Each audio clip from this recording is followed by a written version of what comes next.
আপনি কি দরবেশ সালমান রহমানের সাথে উঠতে চান? কি নমো, দাড়ি কেটে নমো হয়ে গেছে, পৃথিবীর ইতিহাস পাল্টিয়ে ফেলেছে লোকটা। 7টা ব্যাংক থেকে 36,000 কোটি টাকাও মারিং কাটিং করেছে। ইসলামী ব্যাংকটা ধ্বংস করে দিয়েছে এস আলমের মাধ্যমে। 75,000 কোটি টাকা এখান থেকে সরিয়েছে। নিজে একটা ব্যাংক বানাতে পারেন না, মানুষের টাকা পয়সা দিয়ে তৈরি করা, সেইটা নিয়ে পোদ্দারি করেন আপনি। মানুষ এটা জানোয়ার বললেও জানোয়ারের মনে হয় বিবেকে আবাদ, আমারে জানোয়ার বলেন।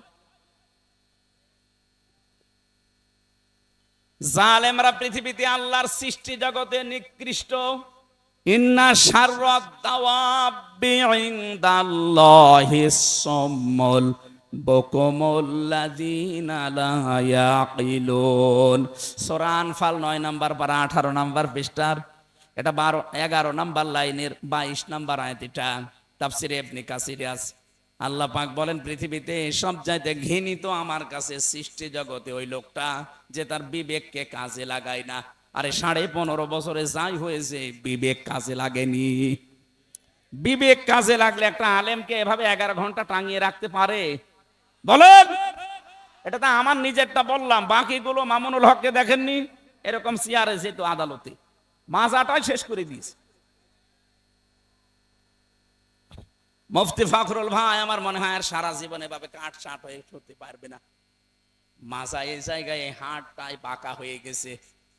ইমাম মালিকের জীবনী পড়েছিলাম, ওনার হাত বেঁধে রেখেছিল 41 দিন একাধারে, শুধু টয়লেট আর খাবারের সময় খুলে দিত। এই জন্য ওনার হাত এই হাড় থেকে ডিসকানেক্ট হয়ে গিয়েছিল। বহু আলেমের ওখানে আমি দেখেছি যারা আজ 22 বছর, যারা আজ 14 বছর, যারা আজ 10 বছর 12 বছর পড়ে আছে। এত কষ্ট ভেতরে আলেমদেরকে ওরা দিয়েছে। আমি তো তোমার হালকা পেয়েছি, আমার চাইতে আরো বেশি পেয়েছে অনেকে। তাদের শরীরে যে বিভিন্ন জিনিস নড়বড়ে হয়ে গেছে। এই জুলুমগুলো যারা করেছিলেন, এখন যদি কেউ সামনে এরকম করার চিন্তা ভাবনা করেন, এদের এত বড় শিকড় যদি আল্লাহ কেটে দিতে পারে, আপনি তো কিছুই না। কথা বলেন না কেন? ওদের শিকড় কত নিচে ছিল দেখেছেন? দারোয়ান থেকে শুরু করে একেবারে সংসদ পর্যন্ত সব ওদের সাজানো লোক। এক কথা বলছেন না কেন? সব ওদের সাজানো, সব ওদের বানানো, এরপরও টিকতে পারলো না। আর আপনার তো এখনো সাজানো কিছুই হয়নি, আন্দাজে মুখ জোর করছেন। এই জন্য চরিত্র ঠিক করবেন। ওদের মতো চাঁদাবাজি যদি করেন, আপনার বাড়িও টয়লেট হবে। কথা বুঝতেছেন? ওদের মতো মিথ্যা মামলা যদি দেন, আপনার বাড়িও এরকম পরিত্যক্ত হয়ে যাবে।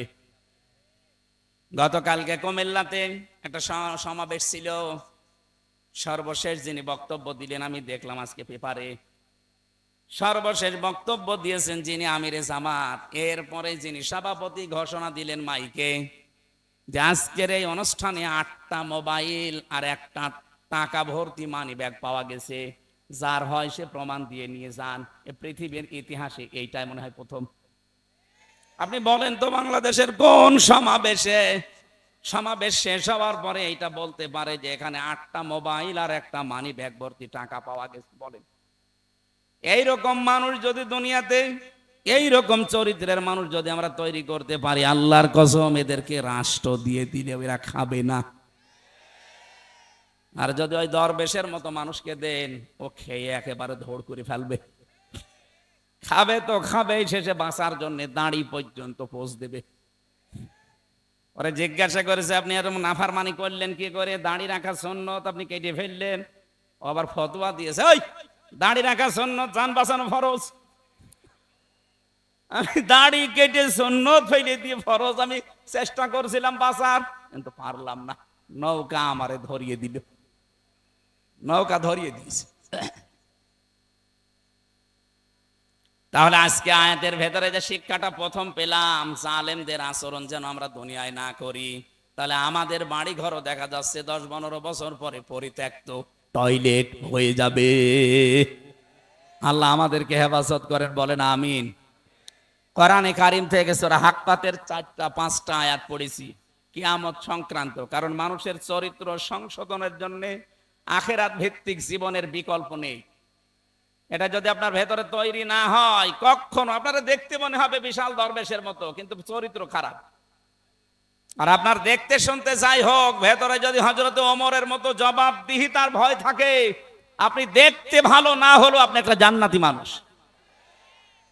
খলিফাতুল মুসলিমিন হযরত ওমর রাদিয়াল্লাহু তাআলা আনহু, এই যে আখিরাতের ভয়টা কি, জবাব দেওয়া লাগবে এটা কি, উনি বুঝিয়েছেন ওনার জীবনে।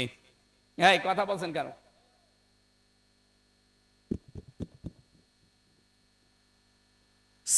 ছেলে তারা আব্দুল্লাহ নাম, ভর্তি করলেন মাদ্রাসায়।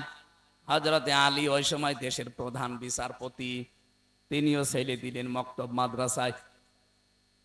হযরতে হোসাইন টেবিল থেকে কলম ফেলে দিয়ে বারবার বলছে, হোসাইন এই তুলে দাও, তুলে দাও।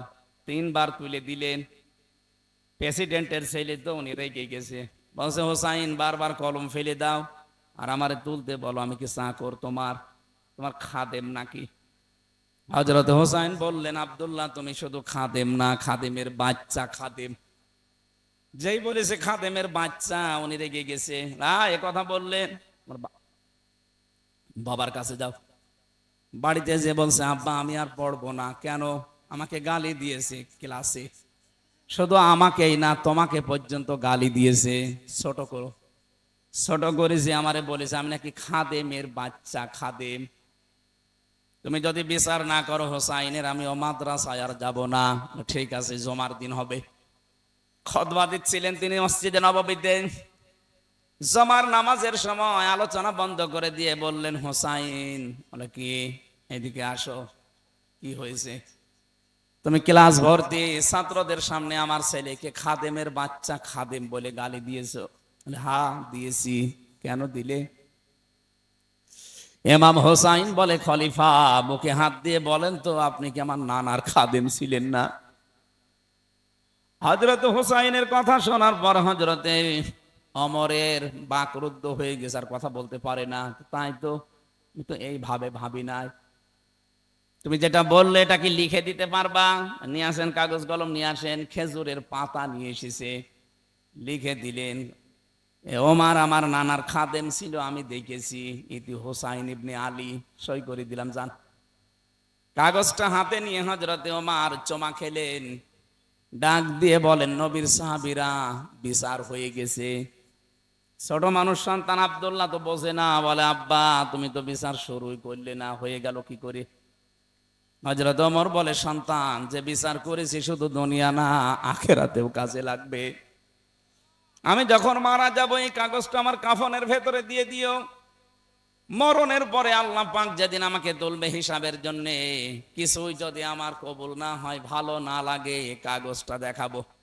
রব্বুল আলামিন কাগজটার দিকে তাকাও, তোমার নবীর নাতি লিখে দিয়েছে আমি নাকি নবীর খাদেম ছিলাম। এই ওসিলায় হলে আজকে তুমি আমারে মাফ করে দাও। হিসাবটা শুধু সারা জীবন শুনেছি যে হিসাব, দুদুকে ধরলে আপনি পাগল হয়ে যান। তাও তো তাদেরকে ঘোষ ঘাস দিয়ে উল্টা পাল্টা করা যায়, কিন্তু আল্লাহর দুদুক, আল্লাহ পাক যদি ধরেন হিসাবের জন্য, 1 গ্লাস পানির জবাব দিতে পারবেন না।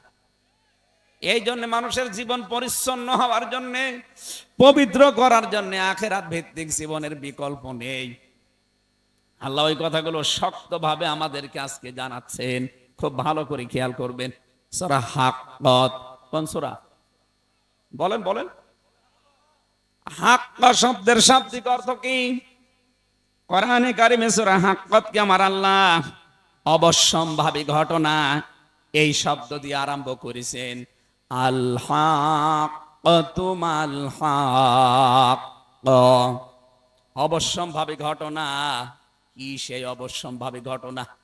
আল্লাহ যেন নিজেই এবার প্রশ্ন দিচ্ছেন, মা আদরাকা মাল হাক্কা। হে নবী আপনি কি জানেন কি সেই ঘটনা? কাযযাবাত সামুদ ওয়া আদুম বিল কারিয়া। সামুদ এবং আদ এই 2 জাতি এই অবশ্যম্ভাবী ঘটনা, যেটা তার মানে কিয়ামত, এইটাকে তারা মিথ্যা প্রতিপন্ন করেছিল। বাদ দেন, এটা মরে যাব, এইটাই তো শেষ। এরপরে আবার ওঠা লাগবে, আবার জবাব দেওয়া লাগবে। কিসের অবান্তর কথাবার্তা বলেন? নবীজি বলেন এই কথাগুলো তারা বলেছিল আদ আর সামুদ। আপনার উম্মতদেরকে এবার দেখেন, ফাম্মা সামুদ ফাউহলিকু বিত্তাগিয়া। আমি আল্লাহ এই কারণে এই সামুদ জাতিকে তাদের জায়গা থেকে একেবারে এই অবাধ্যতার কারণে, সীমা লঙ্ঘনের কারণে আমি আল্লাহ ধ্বংস করে দিয়েছি। কিয়ামতের কথা আল্লাহ আমাদেরকে যে শক্তভাবে বোঝাচ্ছেন, এটা অবশ্যম্ভাবী ঘটনা, এটা বিশাল আওয়াজ। কি বারবার এগুলো বারবার বলার দরকার কি? একবার বললে তো হয়ে যেত। আল হাক্কাতু মাল হাক্কাতু ওয়া মা আদরাকা মাল হাক্কা। রব্বুল আলামিন বলেন, শব্দটা আমি বলেছি এত কঠিন, এটার বিশ্বাস যত যত দৃঢ় হবে মানুষের ভেতরে, তার জীবন তত বেশি পরিচ্ছন্ন হবে। আপনি আজকে থেকে আরম্ভ করেন যে আমাকে কিন্তু জবাব দেওয়া লাগবে একজনের সামনে দাঁড়িয়ে, আর এমন জনের সামনে আমি দাঁড়াবো উনি আমার আগে পেছে সামনে সব কিছুই জানেন। এটা শুনতে যত সহজ মনে হচ্ছে, এ বাস্তবে নিয়ে যাওয়া কিন্তু অত সহজ না। আপনি নিয়ে যান একটা ছবি তৈরি করে এভাবে সাজান যে আমি কিন্তু এখন সত্যি শেষ, আমারে দাঁড়ানো লাগবে। আল্লাহর সামনে যদি সত্যি আমি এখন দাঁড়িয়ে পড়ি, আমার যা জীবন, আমার কি সত্যি জবাব দেওয়ার মতো কায়দা আছে? কোরআনে কারীম জানিয়েছে আল্লাহ যে বিচার ব্যবস্থা তৈরি করবে, আল্লাহর বিচার ব্যবস্থায় কোন রকমের অবিচার বলতে কিছু না। আপনারা জবাব দিচ্ছেন না। আল্লাহর বিচারে কোনো অবিচার? আরো জোরে বলেন। আল্লাহর বিচারে ন্যায় বিচার না, না। ভালো করে শুনবেন, আমি তো এই জন্য বলছি কান লাগান। আল্লাহর বিচারে যেমন অবিচার নেই, আল্লাহর বিচারে ন্যায় বিচার যদি করে আপনি বাঁচবেন না। ন্যায় বিচার করলে কেউ জান্নাত যাবে না। অবিচার তো নেই, ন্যায় বিচার করলেও জান্নাত পাবেন না। পাবেন কি করে? আল্লাহ পাক যদি কাউকে নিজের ইচ্ছায় ক্ষমা করে দেয়, ওই লোকটাই শুধু জান্নাত পাবে। এই জন্য নবীজি প্রতিদিন 99 থেকে 100 বার করে তিনি পড়তেন, আল্লাহুম্মা হাসিবনি হিসাবা ইয়াসিরা। আল্লাহ তুমি যাই করো অন্তত আমার হিসাবটা সহজ করে দিও। এটা যত বেশি আপনার কাছে পরিষ্কার লাগবে, যত বেশি পরিচ্ছন্ন মনে হবে যে না এরকম একটা সামনে আসতেছে, আপনার দ্বারা তত অন্যায় কাজ ছেড়ে দেওয়া সহজ হবে। এটা তো নিজের ব্যাপার। আমি না খেয়ে মরবো, কিন্তু আমি অবৈধ জায়গায় হাত বাড়াবো না। আমার চোখ দিয়ে যেটা নিষেধ দেখা আমি দেখবো না।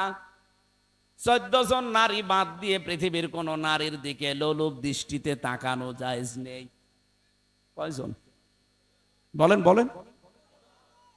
1 নম্বরে আপনার মা, 2 নম্বরে আপনার আপন মেয়ে, 3 নম্বরে আপনার আপন ফুফু, 4 নম্বরে আপনার আপন খালা, এরপরে আপনার ভাইয়ের মেয়ে, বোনের মেয়ে, আপন গুলো, এরপর আপনার পুত্রবধূ।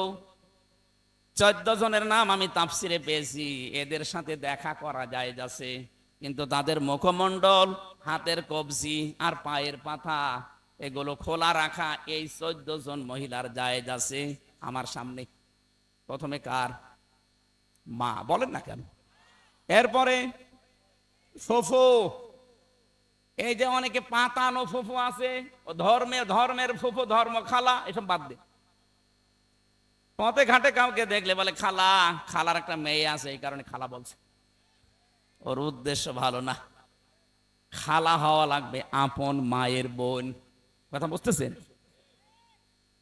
এই 14 জন বাদ দিয়ে পৃথিবীর কোন নারী যদি সামনে পড়ে যায়, সঙ্গে সঙ্গে কোরআন বলছে চোখ নামাবা। আমি এটা বানালাম না। সূরা নূর 18 নম্বর পারা 12 নম্বর পৃষ্ঠা 7 নম্বর লাইনের 30 নম্বর আয়াতে আছে, কুল্লিল মুমিনিনা ইয়াগুদ্দু মিন আবসারিহিম ওয়া ইয়াহফাযু ফুরুজাহুম যালিকা আযকা লাহুম ইন্নাল্লাহা খাবীরুম বিমা ইয়াসনাউন। বলেন আল্লাহু আকবার। আল্লাহ পাক বলেন, হে নবী মুমিন পুরুষদেরকে আপনি বলেন, এই মানুষগুলোর সামনে যদি কোনো মহিলা পড়ে যায়, পরনারী, পরনারী মানে 14 জন বাদ দিয়ে, সঙ্গে সঙ্গে যেন তারা চোখ নিম্নগামী করে এবং লজ্জাস্থানের হেফাজত করে, এটাই তাদের জন্য পবিত্র পন্থা। এখানে বাংলাদেশে না এই জায়গায় বহু পুরুষ মানুষ বসে আছে, বিবাহিত মানুষ, যাদের নিজের বউ ভালো লাগে না, অথচ অন্যের বউ রসগোল্লা লাগে। দেখেন, দেখছেন তো ঠিক। এই রোগটা শয়তান তৈরি করে ওয়াসওয়াসার মাধ্যমে। এবার আসেন তো এই রোগের ঔষধ কি? আপনার নিজের স্ত্রীর ভেতরে আল্লাহ যা দিয়েছে এইটা বাদ দিয়ে আপনি যে ভাবির সাথে, প্রতিবেশীর স্ত্রীর সাথে লাইন করেছেন, ওর ভেতরে কি অন্য কিছু বেশি আছে? আপনি কি মনে করেন যে না, তার 5-6টা আছে? তার ভেতরে যা আপনার স্ত্রীকে আল্লাহ তাই দিয়েছে, অথচ নিজের স্ত্রীর প্রতি কোনো আকর্ষণ নেই, ভালোবাসা নেই, মন থাকে না, শুধু মন টেনে চলে যায় ভাবির দিকে। এরকম রোগে কারা আছেন একটু হাত তোলেন তো। আমার মনে হয় এই এলাকায় সব ওয়াজ করা ঠিক না, এরকম আল্লাহর ওলি বসে আছে। এরকম রোগের রোগী দেশে নেই। কথা বলেন না কেন?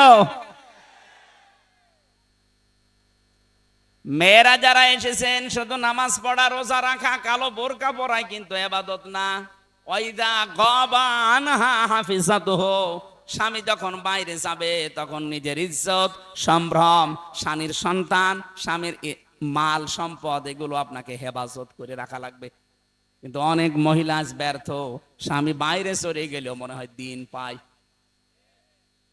পাশের বাড়ির দেওয়ার নিয়ে এসে উনি আরামে গল্প করছে, অথচ এমন জনকে মোবাইলে কথা বলছে যার সাথে মোবাইলে ওর জন্য কথা বলা যায় না। কথা বলে না কেন? একটা ভুল কাজে আছে অনেকেই। হ্যাঁ, কোনো অবিবাহিত মেয়ে লোককে যদি ভালো লাগে, প্রস্তাব দিয়ে সামর্থ্য থাকলে বিয়ে করে ফেলেন। কিন্তু বিবাহিত কোনো মহিলার সাথে যদি আপনি ভুল করে আর জেনে শুনেও যদি লাইন করে থাকেন, জীবনেও তো সেই স্বামী ছেড়ে না দিলে বিয়ে করতে পারবেন না।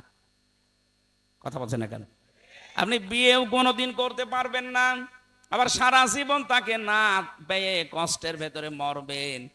এই জন্য যারা বিবাহিত কোনো মহিলার সাথে লাইন করেছেন, এই মুহূর্তে তওবা করেন। তওবা করবেন কিনা বলেন? কারা কারা করবেন হাত তোলেন তো। এরা কি লাইনে আছে? এই দাড়িওয়ালা, কিসের লাইন কর তুমি? হ্যাঁ, তওবা করলে ঠিক আছে, কাজ না করে তওবা করবা কেন? কাজ করো, ওই সমস্ত কাজ করো, ঠিক আছে। হ্যাঁ, এদিকে তাকান, ওর যে চেহারা, ওর সাথে লাইন করবে কে? না, আপনার সাথে লাইন করা মানুষ এদেশে নেই। হ্যাঁ, ঠিক আছে, বাঁচি গিয়েছে, আল্লাহ ওরে হেফাজত করিস। ওর সাইজেও ছোট, আবার চেহারা আল্লাহ বানিয়েছে ওই রকম, ওর দিকে কেউ তাকাবেও না, ওর অসুবিধা নেই। কিন্তু যাদের চেহারা একটু ভালো, ওরা তো দিশা পায় না করবে কি, মনে করে আমার পেছনে তো মানুষ ঘরে, আলহামদুলিল্লাহ। তাহলে এই রোগ থেকে যাদের নিজের স্ত্রী আজ ভালো লাগছে না, আকর্ষণ তৈরি হয় না, অন্যেরটা দেখলেই ভালো লাগে, এটা রোগ। এ রোগ শয়তান তৈরি করে দেয় ওয়াসওয়াসার মাধ্যমে। এটা থেকে বাঁচতে হলে কয়েকটা পদ্ধতি আছে, নাকি এই ওষুধ বলার দরকার নেই? এই জেলায় আপনারা হাত তুললেন না যে এই জেলায় তো পাচ্ছি না, বলে কি করব? রেকর্ড হচ্ছে তো, অন্য জেলায় যাক, তারা যেন মানে। 1 নম্বরে, বড় নারী দেখলেই মন চাইলেও আপনাকে চোখ নিম্নগামী করা লাগবে, এটা আল্লাহর নির্দেশ। আল্লাহ ভালোভাবে জানে যে আপনার দুর্বলতা কোন জায়গায়। মন চাওয়ার পরেও যদি আপনি না তাকান, একটা অনির্বচন সুখ আল্লাহ আপনাকে দান করবে। কি বললাম শব্দটা? অনির্বচন সুখ, বাংলা শব্দ এটা। এটা কেমনে তৈরি হয়? এই যে বাচ্চারা, পাখির বাচ্চা দেখবেন, মুরগির বাচ্চা, সিল যখন ছো মারতে আসে, তখন মা পাখিটা পর এভাবে বিছিয়ে ডাউন করে দেয়। কি কথা বলেন না কেন? দেখবেন একটার সাথে একটা পর লেগে যায়, মোলায়েম সফট কমল হয়ে যায়। এটা শুধু লেগে যায় না, এভাবে ডাউন করার পরে ফল করে দেয়। আল্লাহ কোরআনে কারিমে উদাহরণটা সূরা বানী ইসরাঈলের 23 নম্বর আয়াতে দিয়েছেন, ওয়াখফিজ লাহুমা জানাহাদ-দুল্লি মিনার রাহমা। হে দুনিয়ার মানুষ, যারা সন্তান হয়ে গেছে, তারা তোমার মা বাবার কাছে এভাবে হাতটা বিছিয়ে দাও। এখানে আল্লাহ যদিও জানাহুন দিয়েছেন ডানা। আমাদের পৃথিবীতে কোনো মানুষের ডানা হয় না, হয়? আমাদের হয় হাত। হাতের আরবি শব্দ ডানা না, হাতের আরবি শব্দ জানাহুন না, হাতের আরবি শব্দ ইয়াদুন। আদুদা, আইন দোয়া দাল। আল্লাহ আদুদাও দেয়নি, ইয়াদুনও দেয়নি, দিয়েছে জানাহুন। কেন? আমাদের তো ডানা নেই, ডানা হয় পাখির। কার? পাখির ডানা হাওলাত করে আল্লাহ আমাদের লাগিয়ে দিলেন কেন? কারণ পাখির যে ডানা, এর ভেতরে নরম কিছু পাওয়া যায়। এই যে যে পরগুলো পাবেন, পালক এত সফট, এত কোমল, এত মোলায়েম, একটার সাথে আর একটা লাগবে। এর নিচে যখন বাচ্চারা আশ্রয় নেবে, এই পলকের নিচে দেখবেন ছোট ছোট কুয়াগুলো আছে, এত নরম এটা।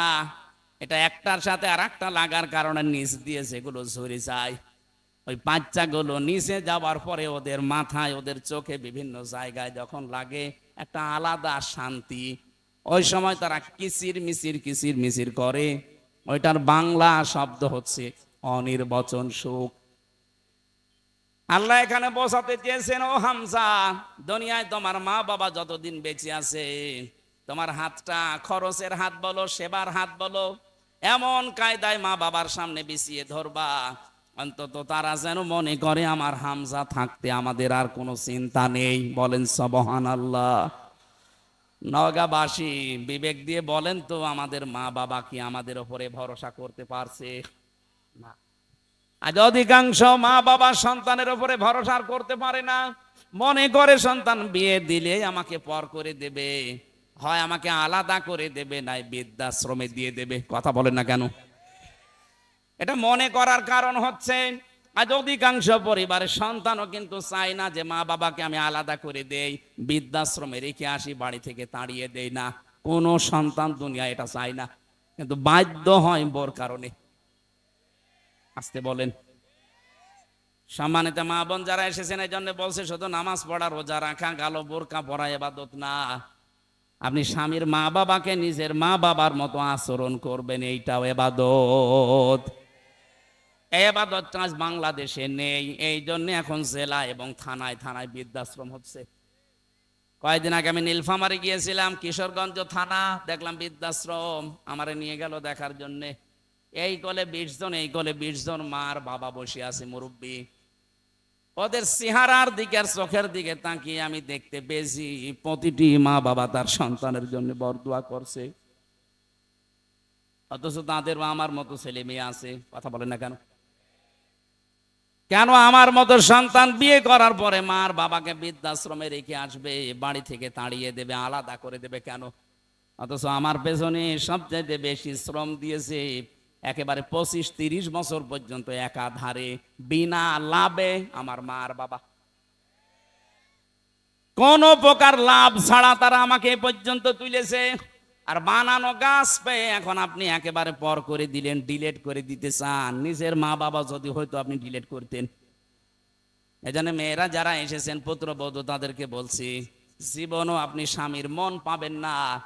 সত্যি কথা বলছি আমি স্বামী হিসাবে, জীবনও আপনি স্বামীর মন পাবেন না যদি স্বামীর মা বাবার সাথে খারাপ আচরণ করেন, তাদের ব্যবহারটা ঠিক না করেন, তাদের যে যত্ন করার দরকার, তাদের যে খরচ করা দরকার, এটা যদি না করেন, হয়তো স্বামী উপরে উপরে তার সন্তানের কারণে, তার সংসারের কারণে ভালোবাসবে, কিন্তু ভেতরে ভেতরে বলবে আল্লাহ এ যেন মরে যায়, আর একটা বিয়ে করব।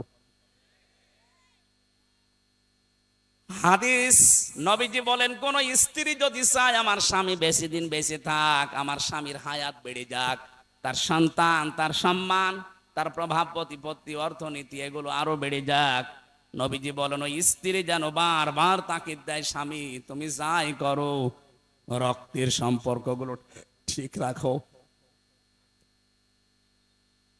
আমার সাথে সবচাইতে বেশি রক্তের সম্পর্ক আমার মা বাবার, আমার বোনের, আমার ভাইয়ের, আমার চাচার, আমার ফুফুর। এই কথা বলছে না কেন? এইগুলোর সাথে আজ সম্পর্ক ভঙ্গ করার জন্য সবচাইতে বেশি দায়ী বউরা। আমি জানি মেয়েরা এখন আমার নামে বরদোয়া করছে, আল্লাহ হুজুর মরুক, মরবো, মরবো, তাও আমি বলবো, কারণ আমি চাই আপনারা যেন বেঁচে যান। হাজারো স্ত্রী কিন্তু জাহান্নামে যাবে, কিন্তু এই স্বামী স্ত্রীর এই রক্তের সম্পর্কগুলো নষ্ট করার কারণে। কারণ আল্লাহ পৃথিবী তৈরি করার পর কমপ্লিট যখন হয়ে গেল, তখন এই রেহেম যেটা রক্তের সম্পর্ক, আত্মীয়তা, এটা আল্লাহর পা চেপে ধরেছিল। ডাক দিয়ে বলে, মাবুদ আমার সম্পর্কে তো কিছুই বললে না। আল্লাহ পাক ওই দিন জানিয়েছে, রেহেম তোমার সম্পর্কে আমার রায় হচ্ছে, তোমার সাথে যারা সম্পর্ক অটুট রাখবে তাদের সাথে আমার সম্পর্ক ঠিক থাকবে, আর তোমার সাথে যাদের সম্পর্ক কাট হয়ে যাবে, আমি আল্লাহ বলছি তাদের সাথে আমিও সম্পর্ক ছেদ করলাম। বলেন নাউজুবিল্লাহ। আপনি বড় নাম জোব্বা গায়ে দিয়ে নামাজ পড়ে হাসি হয়ে কি করবেন যদি এইগুলো ঠিক করতে না পারি আমরা?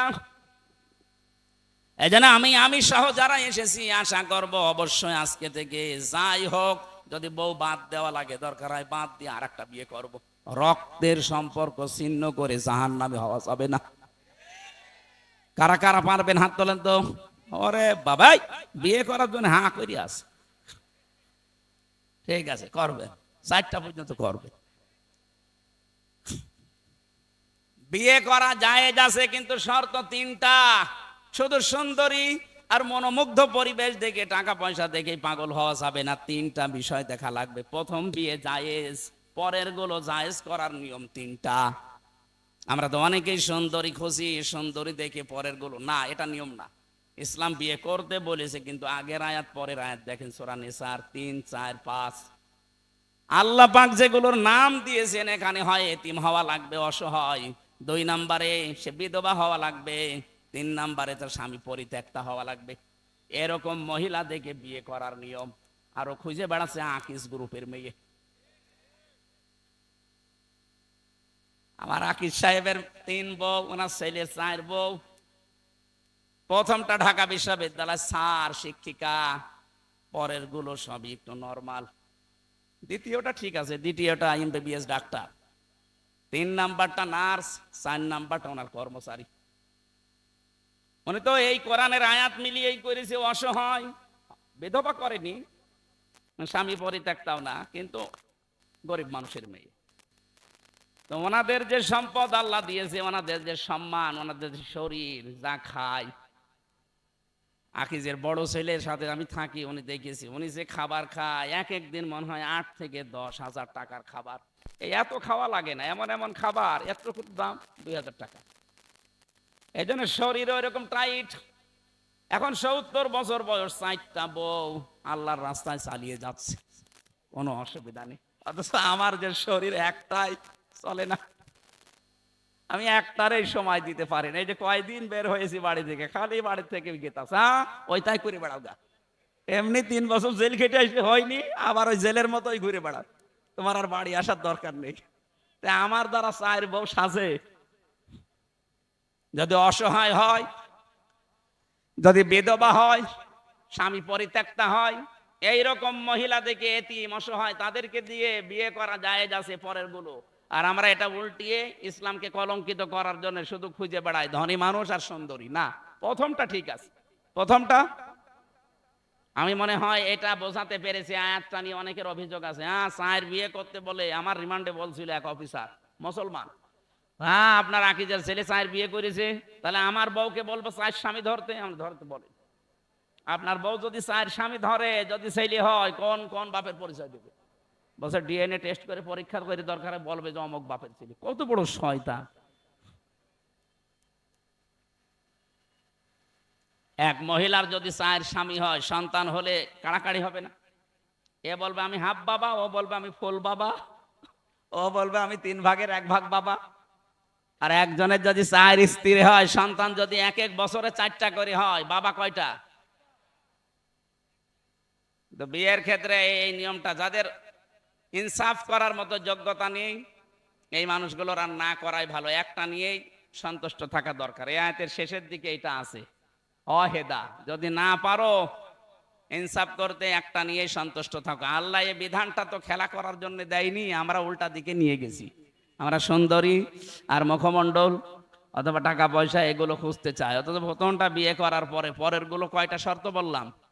হয় বিধবা হওয়া লাগবে, অথবা স্বামী পরিত্যক্ত হওয়া লাগবে, মানে স্বামী মরে গেছে, স্বামী ছেড়ে দিয়েছে, অথবা এতিম অসহায় মিসকিন, এইরকম মানুষগুলোকে দেখে আপনি সমাজে যেন বিশৃঙ্খলা বা জেনা ছড়িয়ে না পড়ে, এই জন্য আপনাকে আশ্রয় দেওয়ার জন্য বিয়ে করার নিয়ম।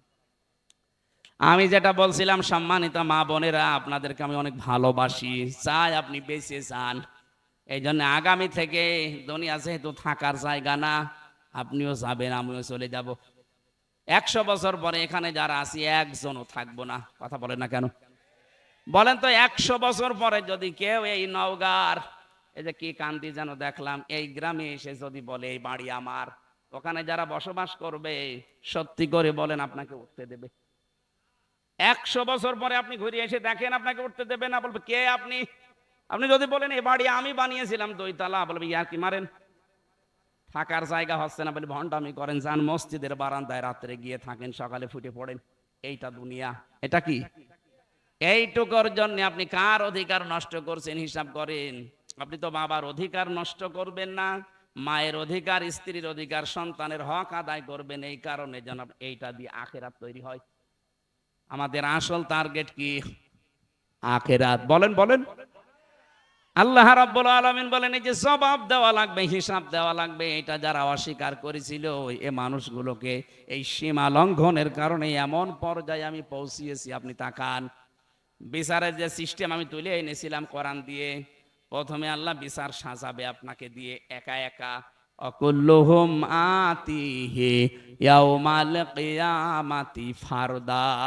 কিয়ামতের সর্বপ্রথম আল্লাহ বিচারের রায় দেবে আপনাকে একা ডাক দিয়ে। কয়জন করি? দ্বিতীয় নম্বরে ডাকবে হচ্ছে ইয়াউমা নাদউ কুল্লা উনাসিম বিইমামিহিম, আপনার নেতার সাথে ডাকবে। 3 নম্বরে এবার সবার সামনে ডাকবে। ওই যে বিচার ব্যবস্থায় বললাম আল্লাহ কোনো অবিচার করেন না, ন্যায় বিচার করলে কেউ বাঁচবে না, জান্নাতে যেতে পারবে না। হ্যাঁ, যদি উনি মাফ করে দেয়। এইটাই পদ্ধতি। এই পদ্ধতিটা তাফসিরে পড়েছি। আল্লাহ যদি আমাকে মাফ করতে চায়, ঘিরে ফেলবেন ময়দানে মাহশারে, একটা কুদরতি চাদর দিয়ে সবার চক্ষু থেকে আড়াল করে আমাকে ঘিরে ফেলবেন। ডাক দিয়ে বলবে, এই এটা করেছিলি, এইটা করেছিলি। সবগুলো আমার চোখের সামনে ভিডিও ক্লিপ আকারে উনি দেখাবে, বলবে এই যে দেখ, এটা করেছিলি। অস্বীকার করার কিচ্ছু নেই। বাধ্য হয়ে মাথা নিচু করে বলা লাগবে, আল্লাহ আমার ভুল হয়ে গেছে। আল্লাহ পাক বলেন, যখনই বান্দা এ কথা বলবে আমার রহমতের জরিয়ায় জোশ পয়দা হবে। শেষে বলবো, যা আজকে তোরে আমি গোপনে মাফ করে দিলাম। এইটা দরকার জীবনে। এইটা এইটা যদি আমাদের জীবনে এসে যায়, আমাদের জীবন সাকসেস। ফামাং যুহসিহা আনিন নারি ওয়া উদখিলাল জান্নাতা ফাকাদ ফাজ ওমাল হায়াতুদ দুনিয়া ইল্লা মাতাউল গুরুর।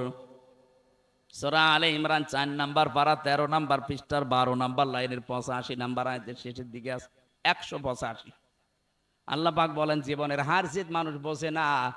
আসল মানুষের হার জিতের জীবন ওইটা, যাকে কিয়ামতে আমি আল্লাহ মাফ করে দিয়ে বলবো যা জান্নাতে চলে যা। এই লোকটার জীবনই সফল। এরকম একটা জীবন তৈরি করার জন্য আখিরাত ভিত্তিক গঠন করার তৌফিক আল্লাহ যেন দান করেন। বলেন আমিন। আল্লাহুম্মা আমিন। লা ইলাহা ইল্লা আনতা সুবহানাকা ইন্নী কুনতু মিনাজ জালিমিন। রব্বুল আলামিন, 2 দিন ব্যাপী তাফসীর মাহফিলে নওগাঁর এই মাটিতে বসে আমরা দোয়া করছি। সারাটা জীবন অপরাধ করে জীবনটা আমরা নষ্ট করে ফেলেছি। আল্লাহ আমাদের গুনার দিকে তাকিও না, তোমার রহমতের দিকে তাকাও, জিন্দেগীর গুনাহগুলো মাফ করে দাও। সারাটা জীবন অপরাধ করে আমাদের জীবন শেষ হয়ে গেছে।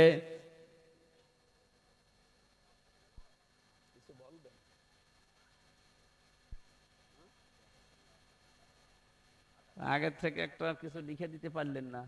একবার ব্যাগ ছেড়েছে, আর ফেরা যাবে না, মানুষ বিরক্ত হয়ে যাবে। খালি কালেকশন কালেকশন করলে তো আপনি মাহফিল এভাবে আর দেবেন না। হ্যাঁ, ব্যাগ একবার দিল না, মুয়াজ্জিম ভাই দেবে, আবার কয়বার দেবে মানুষ? যাদের সামর্থ্য আছে যাওয়ার সময় ড্রাম দেবেন, দিয়ে যাবে। লা ইলাহা ইল্লা আনতা সুবহানাকা ইন্নী কুনতু মিনাজ জালিমিন। আল্লাহ তাআলা এই আনজাম দিয়েছে যারা, এই বিশাল আয়োজনে, এদের অর্থনৈতিক যে অভাব আছে দূর করে দাও। কিয়ামতে জবাবদিহিতা তৈরি করা লাগবে, এরকম আচরণ, এরকম পরিবেশ আমাদের জীবনে এনে দাও। রব্বুল আলামিন মা বাপ যাদের নেই কবরে আছে এদেরকে ক্ষমা করো। কত মানুষ আমরা হাত তুলেছি, আমাদের অনেকের আপনজন হারিয়ে গেছে, আমরাও একদিন হয়তো হারিয়ে যাব। এভাবে আমাদের সন্তানেরা আমাদের জন্য দোয়া করবে। রব্বুল আলামিন তাদের দোয়াগুলো আমাদের পাথেয় বানিয়ে দিও আল্লাহ। প্রশাসনের যে ভাইগুলো এসেছে কবুল করো। এই মাহফিলের সম্মানিত সভাপতি একজন হাজী মানুষ, তাকে কঞ্জ কবুল করে নাও। প্রধান অতিথি, বিশেষ অতিথি যারা আমরা এসেছি, আমাদের জীবনটা তুমি পরিচ্ছন্ন করে দাও। এমন জীবন গঠন করার তৌফিক দাও যেন তোমার সামনে দাঁড়ানো যায়। মা বোনদেরকে পর্দার আড়ালে খাদিজার মতো, আয়েশার মতো বানিয়ে দাও। আগামীতে অনুষ্ঠানটা কোরআনের প্রচারে আরো বড় করে মঞ্জুর করো আল্লাহ। বারাকাল্লাহু লানা ওয়া লাকুম ফিল কোরআনিল আযীম। এলাকায় মাটির নিচে কত মানুষ বছরের পর বছর ঘুমিয়ে আছে আল্লাহ, পোড়া কবরগুলো তুমি জান্নাতুল ফেরদাউস তৈরি করে দাও। এই দেশটাকে আমরা দেখতে চাই কোরআনের রঙে রঙিন। 53 বছর আমরা দেখেছি বিভিন্ন মানুষ চালিয়েছে, কাঙ্ক্ষিত মানের শান্তি দিতে পারে নাই। এখন শুধু বাকি আছে তোমার আইন দিয়ে দেশটা চললে কেমন দেখা যায়। চর্ম চোখে এটা দেখে মরার তৌফিক দাও। আলহামদুলিল্লাহি রাব্বিল আলামিন। লা ইলাহা ইল্লাল্লাহু মুহাম্মাদুর রাসূলুল্লাহ। আদায় করার মাহফিলে আমি নিতে চাই না, এই জন্য ঝামেলা আমি পারি।